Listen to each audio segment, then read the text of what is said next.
இதோ சகோதரி பாருங்க, ஒருமித்து வாசம் பண்ணுகிறது எத்தனை நன்மை எத்தனை இன்பம் என்பதை நம்ம இங்க பார்க்க வேண்டும். எத்தனை நன்மை எத்தனை இன்பன்றதை பார்க்க வேண்டும். ஆமென். நம்ம யாரை எப்படி பார்த்தாலும் மனசை கோணும்படி பார்க்கக்கூடாது. நம்மளை ஒருவேளை நம்ம அவங்களுக்கு தெரியலாம் அவங்க நம்மளை கோவப்படுத்துறாங்கன்னு, அது வேற. உள்ளத்துல வினயம் இல்லாமல் இருக்க நம்ம வினயம் என்ன செய்யும்? உள்ளத்துல சகோதரர் ஒருமித்து வாசம் பண்ணணுமா, சபைக்குள்ள ஒருமித்து வாசம் பண்ணணுமா? புரியுதா உங்களுக்கு? சாத்து மக்கள் ஒருமித்து வாசம் பண்ணணுமா, உபவாசம் ஒருமித்து வாசம் பண்ணணுமா, ஆராதனையில் ஒருமித்து வாசம் பண்ணணுமா? அப்ப இங்க மனசு உடைஞ்சு நீங்க போற மாதிரி இருந்தா, அப்ப அதான் ஆண்டவர் சொன்ன, ஒருமித்து வாசம் பண்ணது எத்தனை நன்மையும் எத்தனை இன்பமும் அதுல இருக்கான்.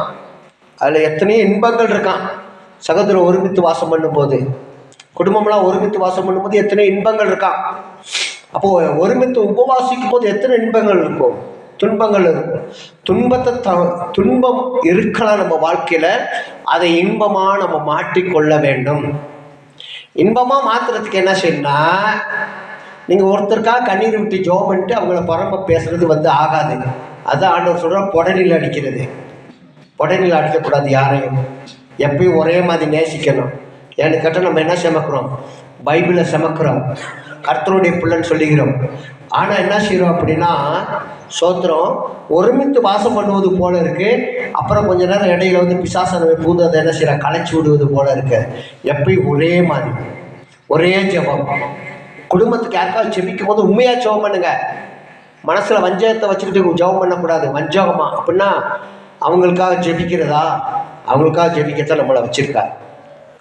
எதிரிக்காக ஜெபிக்கிறதா? எதிரிக்காக ஜெபிக்கிறதா நம்மளை வச்சிருக்கா.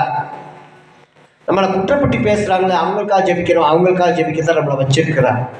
இப்ப நம்ம இறுதியம் என்ன செய்யணும்? ஒருமித்து வாசம் பண்ணுவது போல, சகோதரர் ஒருமித்து வாசம் பண்ணுவது போல இறுதியம் பூரிப்படைய வேண்டும்.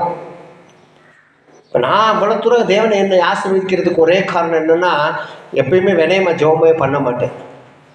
எல்லாத்துக்கும் உண்மையாக ஜெபம் பண்ணுவேன். ஏன்னா கேட்கறது ஆண்டவராக இயேசு கிறிஸ்து. எங்கள் ஜெபத்தை கேட்கறது ஆண்டவராக இயேசு கிறிஸ்து.